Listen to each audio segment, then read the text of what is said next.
नमः शिवाय। शिव पुराण की रुद्र संहिता के इस अध्याय में भगवान शिव की श्रेष्ठता तथा उनके पूजन की अनिवार्य आवश्यकता का प्रतिपादन के बारे में जानेंगे। नारद जी बोले, ब्राह्मण प्रजापति आप धन्य हैं, क्योंकि आपकी बुद्धि भगवान शिव में लगी हुई है। विधे आप पुनः इसी विषय का समय प्रकार से विस्तार पूर्वक वर्णन कीजिए। ब्रह्मा जी ने कहा, तात एक समय की बात है, मैं सब ओर से ऋषियों तथा देवताओं को बुलाकर उन सबको क्षीर सागर के तट पर ले गया, जहाँ सबका हित साधन करने वाले भगवान विष्णु निवास करते हैं। वहाँ देवताओं के प्रश्न पूछने पर भगवान विष्णु ने सबके लिए शिव पूजन की ही श्रेष्ठता बतलाकर यह कहा कि एक मुहूर्त या एक क्षण भी जो शिव का पूजन नहीं किया जाता वही हानि है, वही महान छिद्र है, वही अंधापन है और वही मूर्खता है। जो भगवान शिव की भक्ति में तत्पर है, जो मन से उन्हीं को प्रणाम और उन्हीं का चिंतन करते हैं, वे कभी दुख के भागी नहीं होते।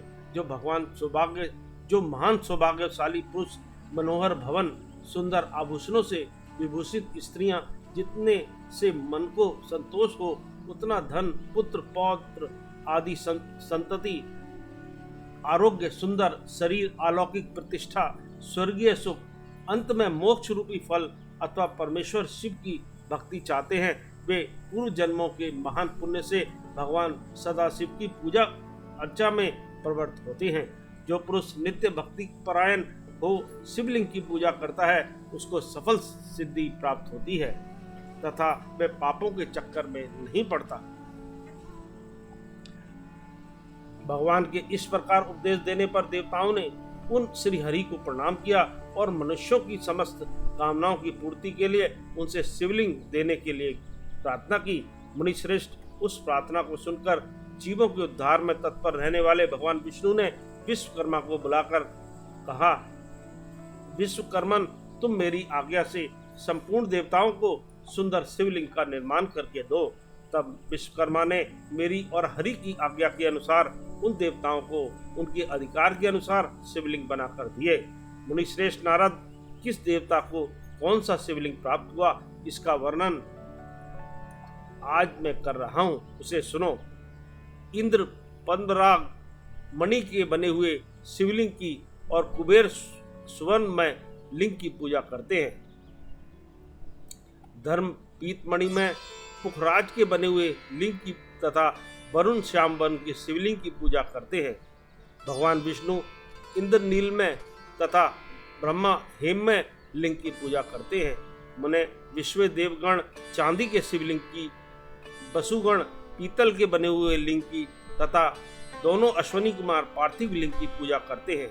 लक्ष्मी देवी स्फटिक में लिंग की, आदित्यगण ताम्र में लिंग की, राजा सोम मोती के बने हुए लिंग की तथा अग्निदेव वज्र हीरे के लिंग की उपासना करते हैं। श्रेष्ठ ब्राह्मण और उनकी पत्नियां मिट्टी के बने हुए शिवलिंग का, मायासुर चंदन निर्मित लिंग का और नागगण मूंगे के बने हुए शिवलिंग का आदर पूर्वक पूजन करते हैं। देवी मक्खन के बने हुए लिंग की, योगीजन भस्म में लिंग की, यक्षगण दधि निर्मित लिंग की, छाया देवी आटे से बनाए हुए लिंग की और ब्रह्मपत्नी रत्न में शिवलिंग की निश्चित रूप से पूजा करती हैं। बानासुर पारद या पार्थिव लिंग की पूजा करता है। दूसरे लोग भी ऐसा ही करते हैं। ऐसे ऐसे शिवलिंग बनाकर विश्वकर्मा ने विभिन्न लोगों को दिए तथा वे सब देवता और ऋषि उन लिंगों की पूजा करते हैं। भगवान विष्णु ने इस तरह देवताओं को उनके हित की कामना से शिवलिंग देकर उनसे तथा मुझ ब्रह्मा से पिनाक पाणी महादेव के पूजन की विधि भी बताई। पूजन विधि संबंधी उनके वचनों को सुनकर देव शिरोमणियों सहित मैं ब्रह्मा हृदय में हर्ष लिए अपने धाम में आ गया। मुने वहां आकर मैंने समस्त देवताओं और ऋषियों को शिव पूजा की उत्तम विधि बताई, जो संपूर्ण अभिष्ट वस्तुओं को देने वाली है। उस समय मुझ ब्रह्मा ने कहा, देवताओं सहित समस्त ऋषियों, तुम प्रेम परायण होकर सुनो। मैं प्रसन्नता पूर्वक तुमसे शिव पूजन की इस विधि का वर्णन करता हूँ, जो भोग और मोक्ष देने वाली है। देवताओं और मुनीश्वरों, समस्त जंतुओं में मनुष्य जन्म प्राप्त करना प्राय दुर्लभ है। उनमें भी उत्तम कुल में जन्म तो और भी दुर्लभ है। उत्तम कुल में भी आचारवान ब्राह्मणों के यहाँ उत्पन्न होना उत्तम पुण्य से भी संभव है। यदि वैसा जन्म सुलभ हो जाए तो भगवान शिव के संतोष के लिए उस उत्तम कर्म का अनुष्ठान करें जो अपने वर्ण और आश्रय के लिए शत्रुओं द्वारा प्रतिपादित किया है। जिस जाति के लिए जो कर्म बताया गया है उसका उल्लंघन न करें। जितनी संपत्ति हो उसके अनुसार ही दान करें। कर्म में सहस्त्रों यज्ञों से तपोयज्ञ बढ़कर सहस्त्रों तपोयज्ञों से जप यज्ञ का महत्व अधिक है। ध्यान यज्ञ से बढ़कर कोई वस्तु नहीं है। ध्यान ज्ञान का साधन है, क्योंकि योगी ध्यान के द्वारा अपने इष्ट देव समरस शिव का साक्षात्कार करता है। ध्यान यज्ञ में तत्पर रहने वाले उपासक के लिए भगवान शिव सदा ही सन्निहित है। जो विज्ञान से संपन्न है, उन पुरुषों की शुद्धि के लिए किसी प्रायश्चित आदि की आवश्यकता नहीं है। मनुष्य को जब तक ज्ञान की प्राप्ति न हो तब तक वह विश्वास दिलाने के लिए कर्म से ही भगवान शिव की आराधना करे। जगत के लोगों को एक ही परमात्मा अनेक रूपों में अभिव्यक्त हो रहा है। एकमात्र भगवान सूर्य एक स्थान में रहकर भी जलाशय आदि विभिन्न वस्तुओं में अनेक से दिखते हैं। देवताओं, संसार में जो सत या असत वस्तु देखी या सुनी जाती हैं, वह सब परब्रह्म शिव रूप ही है, ऐसा समझो। जब तक तत्व ज्ञान न हो जाए तब तक प्रतिमा की पूजा आवश्यक है। ज्ञान के अभाव में भी जो प्रतिमा पूजा की अवहेलना करता है उसका पतन निश्चित है। इसलिए ब्राह्मणों, यह यथार्थ बात सुनो। अपनी जाति के लिए जो कर्म बताया गया है उसका प्रयत्न पूर्वक पालन करना चाहिए। जहाँ जहाँ यथावत भक्ति हो उस आराध्य देव का पूजन आदि अवश्य करना चाहिए, क्योंकि पूजन और दान आदि के बिना पातक दूर नहीं होते। जैसे मैले कपड़े में रंग बहुत अच्छा नहीं चढ़ता, किंतु जब उसको धोकर स्वच्छ कर लिया जाता है तब उस पर सब रंग अच्छी तरह चढ़ते हैं। उसी प्रकार देवताओं की भली भांति पूजा से जब त्रिविध शरीर पूर्णतया निर्मल हो जाता है तभी उस पर ज्ञान का रंग चढ़ता है और तभी विज्ञान का प्राकट्य होता है। जब विज्ञान हो जाता है तब भेदभाव की निवृत्ति हो जाती है। भेद की संपूर्णतया निवृत्ति हो जाने पर द्वंद्व दुख दूर हो जाते हैं और द्वंद्व दुख से रहित पुरुष शिव पुरुष हो जाता है। मनुष्य जब तक गृहस्थ आश्रम में रहे तब तक पांचों देवताओं की तथा उनमें श्रेष्ठ भगवान शंकर की प्रतिमा का उत्तम प्रेम के साथ पूजन करे, अथवा सबके एकमात्र मूल हैं उन भगवान शिव की ही पूजा सबसे बढ़कर है, क्योंकि मूल के सींचे जाने पर शाखा स्थानीय संपूर्ण देवता स्वतः तृप्त हो जाते हैं। अतः जो संपूर्ण मनोवांछित फलों को पाना चाहता है वह अपने अभिष्ट की सिद्धि के लिए समस्त प्राणियों के हित में तत्पर रहकर लोक कल्याणकारी भगवान शंकर का पूजन करे। इस प्रकार अध्याय 12 समाप्त होता है। ओम नमः शिवाय। ओम नमः शिवाय। शिव पुराण की रुद्र संहिता के अगले अध्याय में, इस अध्याय में हम शिव पूजन की सर्वोत्तम विधि का वर्णन करेंगे, सुनेंगे।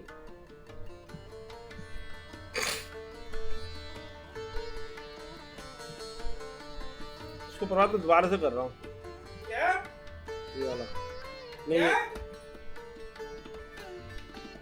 हेडिंग को दोबारा से कर रहा हूँ। जो 13वां अध्याय शुरू नहीं किया था कर रहा हूँ दोबारा से। अरे 12 अध्याय पूरा पढ़ लिया, अभी 13वां कर रहा हूँ। बीच में बोल गया था ना, इससे भी चल तो अभी शुरू कर रहा हूँ। नमः शिवाय। शिव पुराण की रुद्र संहिता के इस अध्याय में हम शिव पूजन की सर्वोत्तम विधि का वर्णन करेंगे। ब्रह्मा जी कहते हैं, अब मैं पूजा की सर्वोत्तम विधि बता रहा हूँ जो समस्त अभिष्ट तथा सुखों को सुलभ कराने वाली है। देवताओं तथा ऋषियों, तुम ध्यान देकर सुनो। उपासक को चाहिए कि वह ब्रह्म मुहूर्त में शयन से उठकर जगदम्बा पार्वती सहित भगवान शिव का स्मरण करे तथा हाथ जोड़कर मस्तक झुकाकर भक्ति पूर्वक उनसे प्रार्थना करे, देवेश्वर उठिए उठिए, मेरे हृदय मंदिर में शयन करने वाले देवता उठिए, उमाकांत उठिए और ब्रह्मांड में सबका मंगल कीजिए। मैं धर्म को जानता हूँ किंतु मेरी उसमें प्रवृत्ति नहीं होती है। मैं अधर्म को जानता हूँ परंतु मैं उससे दूर नहीं हो पाता। महादेव, आप मेरे हृदय में स्थित होकर मुझे जैसी प्रेरणा देते हैं वैसा ही मैं करता हूँ। इस प्रकार भक्ति पूर्वक कहकर और गुरुदेव की चरण पादुकाओं का स्मरण करके गांव से बाहर दक्षिणा दिशा में मल मूत्र का त्याग करने के लिए जाएं। मल त्याग करने के बाद मिट्टी और जल से धोने के द्वारा शरीर की शुद्धि करके दोनों हाथों और पैरों को धोकर दतून करें। सूर्योदय होने से पहले ही दतून करके मुंह को 16 बार जल की अंजलियों से धोएं। देवताओं तथा ऋषियों, षष्ठी प्रतिपदा, अमावस्या और नवी तिथियों तथा रविवार के दिन शिव भक्त को यत्न पूर्वक दंतून को त्याग देना चाहिए। अवकाश के अनुसार नदी आदि में जाकर अथवा घर में ही भली भांति स्नान करे। मनुष्य को देश और काल के विरुद्ध स्नान नहीं करना चाहिए। रविवार, श्राद्ध, संक्रांति, ग्रहण, महादान, तीर्थ, उपवास दिवस अथवा अशौच प्राप्त होने पर मनुष्य गर्म जल से स्नान न करे। शिव भक्त मनुष्य तीर्थ आदि में प्रवाह के सम्मुख होकर स्नान करे। जो नहाने के पहले तेल लगाना चाहे उसे विहित एवं निषिद्ध दोनों का विचार करके ही तेलाभ्यंग करना चाहिए। जो प्रतिदिन नियम पूर्वक तेल लगाता हो उसके लिए किसी दिन भी तेलाभ्यंग दूषित नहीं है, अथवा जो तेल इत्र आदि से बासित हो उसका लगाना किसी दिन भी दूषित नहीं है। सरसों का तेल ग्रहण को छोड़कर दूसरे किसी दिन भी दूषित नहीं होता। इस तरह देश काल का विचार करके ही विधि पूर्वक स्नान करें। स्नान के समय अपने मुख को उत्तर अथवा पूर्व की ओर रखना चाहिए। उच्छिष्ट वस्त्र का उपयोग कभी न करें। शुद्ध वस्त्र से इष्ट देव के स्मरण पूर्वक स्नान करें। जिस वस्त्र को दूसरे ने धारण किया हो अथवा जो दूसरों के पहनने की वस्तु हो तथा जिसे स्वयं रात में धारण किया गया हो वह वस्त्र उच्छिष्ट कहलाता है। उससे तभी स्नान किया जा सकता है जब उसे धो लिया गया हो। स्नान के पश्चात देवताओं, ऋषियों तथा पितरों की तृप्ति देने वाला स्नानांग तर्पण करना चाहिए। उसके बाद धुला हुआ वस्त्र पहने और आचमन करें। बीजोत्तमों तदंतर गोबर आदि से लीप पोत कर स्वच्छ किए हुए शुद्ध स्थान में जाकर वहाँ सुंदर आसन की व्यवस्था करें। वह आसन विशुद्ध काष्ठ का बना हुआ, पूरा फैला हुआ तथा विचित्र होना चाहिए। ऐसा आसन संपूर्ण अभिष्ट तथा फलों को देने वाला है। उसके ऊपर बिछाने के लिए यथा योग्य मृग चर्म आदि ग्रहण करें। शुद्ध बुद्धि वाला पुरुष उस आसन पर बैठकर भस्म से त्रिपुंडर लगाए। त्रिपुंडर से जप तप तथा दान सफल होता है। भस्म के अभाव में त्रिपुंडर का साधन जल आदि बताया गया है। जिस तरह त्रिपुंडर करके मनुष्य रुद्राक्ष धारण करे और अपने नित्य कर्म का संपादन करके फिर शिव की आराधना करे, तत्पश्चात 3 बार मंत्रोच्चारण पूर्वक आचमन करे, फिर वहाँ शिव की पूजा के लिए अन्न और जल लाकर रखे। दूसरी कोई भी वस्तु आवश्यक हो उसे यथाशक्ति जुटाकर अपने पास रखे। इस प्रकार पूजन सामग्री का संग्रह करके वहाँ धैर्य पूर्वक स्थिर भाव से बैठे। फिर जल, गंध और अक्षत से युक्त एक अर्ध पात्र लेकर उसे दाहिने भाग में रखे। उससे उपचार की सिद्धि होती है। फिर गुरु का स्मरण करके उनकी आज्ञा लेकर विधिवत संकल्प करके अपनी कामनाओं को अलग न रखते हुए पराभक्ति से परिवार शिव का पूजन करें। एक मुद्रा दिखाकर सिंदूर आदि उपचारों द्वारा सिद्धि बुद्धि सहित विघ्नहारी गणेश का पूजन करें। लक्ष्य और लाभ से युक्त गणेश जी का पूजन करके उनके नाम के आदि में प्रणव तथा अंत में नमः जोड़कर नाम के साथ चतुर्थी विभक्ति का प्रयोग करते हुए नमस्कार करें, यथा ओम गणपतये नमः अथवा ओम लक्षलाभ्युताय सिद्धि बुद्धि सहिताय गणपते नमः। तदंतर उनसे क्षमा प्रार्थना करके पुनः भाई कार्तिकेय सहित गणेश जी का पराभक्ति से पूजन करके उन्हें बारंबार नमस्कार करें। तत्पश्चात सदा द्वार पर खड़े रहने वाले द्वारपाल महोदय का पूजन करके सती साध्वी गिरिराज नंदिनी उमा की पूजा करें। चंदन कुमकुम तथा धूप दीप आदि अनेक उपचारों तथा नाना प्रकार के नैवेद्यों से शिवा का पूजन करके नमस्कार करने के पश्चात साधक शिव के समीप जाए। यथासंभव अपने घर में मिट्टी, सोना, चांदी, धातु या अन्य पारे आदि की शिव प्रतिमा बनाए और उसे नमस्कार करके भक्ति परायण हो उसकी पूजा करें।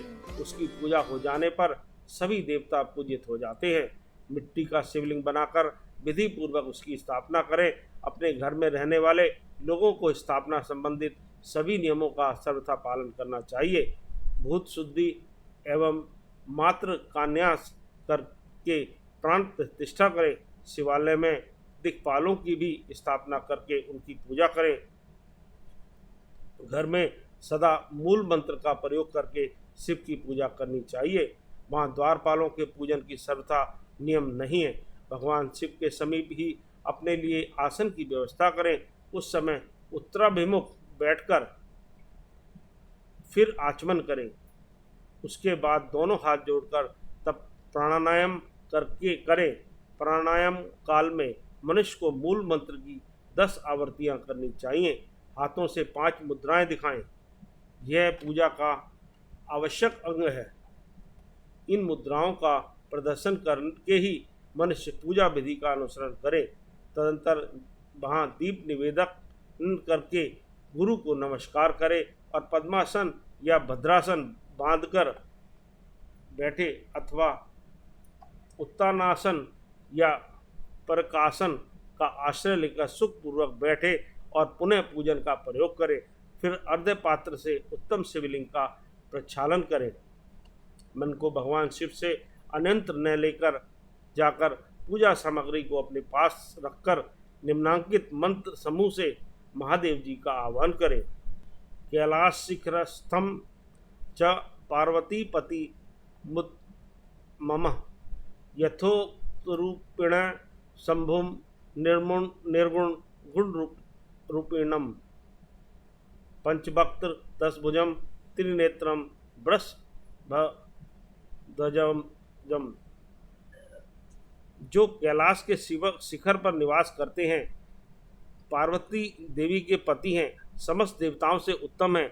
उनके स्वरूप का शास्त्रों में यथावत वर्णन किया गया है, जो निर्गुण होते हुए भी गुण रूप हैं, जिनके 5 मुख 10 भुजाएं और प्रत्येक मुखमंडल में 3-3 नेत्र हैं, जिनकी ध्वजा पर वृषभ का चिन्ह अंकित है। अंग कांति कर्पूर के समान गौर है, जो दिव्य रूपधारी चंद्र मारूपी मुकुट से सुशोभित तथा सिर पर जटाजूट धारण करने वाले हैं, जो हाथी की खाल पहनते हैं और व्याघ्र चर्म ओढ़ते हैं, जिनका स्वरूप शुभ है, जिनके अंगों में बांसुकी आदि नाग लिपटे रहते हैं, जो पिनाक आदि आयुध धारण करते हैं, जिनके आगे 8 सिद्धियां निरंतर नृत्य करती रहती हैं। भक्त समुदाय जय जयकार करते हुए जिनकी सेवा में लगे रहते हैं। दुसह तेज के कारण जिनकी ओर देखना भी कठिन है, जो देवताओं से सेवित तथा संपूर्ण प्राणियों को शरण देने वाले हैं, जिनका मुखारबिंद प्रसन्नता से खिला हुआ है। वेदों और शास्त्रों ने जिनकी महिमा का यथावत ज्ञान किया है, विष्णु और ब्रह्मा जिनकी स्तुति करते हैं तथा जो परमानंद स्वरूप हैं, उन भक्तवत्सल शंभु शिव का मैं आह्वान करता हूँ। इस प्रकार शाम शिव का ध्यान करके उनके लिए आसन दें। चतुर्थ यंत्र पद से ही कृम से सब कुछ अर्पित करें, यथा सांबाय सदा शिवाय नमः आसनम संप्रयामी इत्यादि। आसन के पश्चात भगवान शंकर को पाद और अर्घ दें। फिर परमात्मा शंभु को आचमन कराकर पंचामृत संबंधी द्रव्यों द्वारा प्रसन्नतापूर्वक शंकर को स्नान कराएं। वेद मंत्रों अथवा समंत्रक चतुर्थ्यंत नाम पदों का उच्चारण करके भक्ति पूर्वक यथा योग्य समस्त द्रव्य भगवान को अर्पित करें। अभिष्ट द्रव्य को शंकर के ऊपर चढ़ाएं। फिर भगवान शिव को वारुण स्नान कराएं।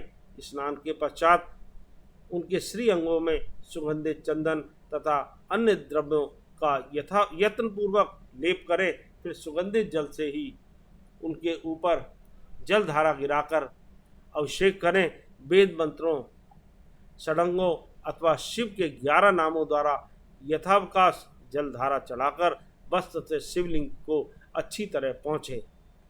फिर आचमनार्थ जल दें और वस्त्र समर्पित करें। नाना प्रकार के मंत्रों द्वारा भगवान शिव को तिल, जौ, गेहूँ, मूंग और उड़द अर्पित करें। फिर 5 मुख वाले परमात्मा शिव को पूजन पुष्प चढ़ाएं।